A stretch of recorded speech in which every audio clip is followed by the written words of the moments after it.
Les sénateurs réunis en commission ont adopté du côté de Yamoussoukro 3 projets de loi sur l'utilisation efficiente des ressources forestières et animales. Et ces projets ont été présentés par le ministre des Eaux et Forêts, Laurent Tchagba. Après plus de 50 années d'interdiction de chasse, notre pays entrevoit désormais la chasse périodique. En outre, de nouvelles dispositions ont été prises pour protéger les éléphants sur le territoire national. Kader Sogodoro. Le ministre des Eaux et Forêts, Laurent Tchagba, est au Sénat.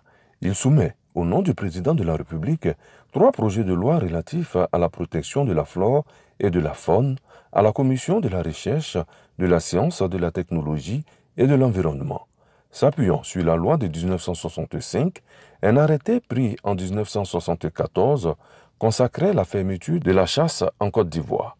Depuis cette époque, le gibier consommé était le fruit du braconnage. En la matière, le ministère des Eaux et Forêts révèle que la consommation de viande de brousse est estimée à 77 545 tonnes l'année. Le flux monétaire est de l'ordre de 70 milliards de francs CFA. Plus de 2 millions de personnes interviennent dans le domaine. Avec l'introduction de l'élevage lié à une demande croissante de la viande de brousse, la chasse périodique est envisagée.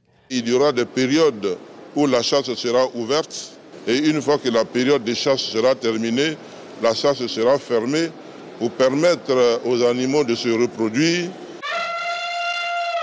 La Côte d'Ivoire est passée de 3000 éléphants dans les années 70 à 80 aujourd'hui.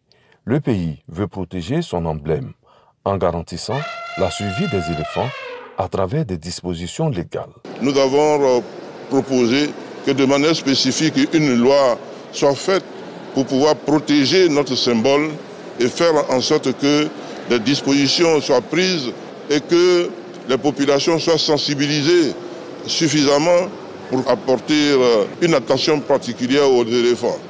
Il en sera ainsi pour le commerce international des espèces de faune et de flore sauvages menacées d'extinction. De nouvelles dispositions ont été adoptées. Le sénateur Lamine Konaté, président des séances, et l'ensemble des membres de la commission ont dit oui à l'unanimité aux 3 projets de loi.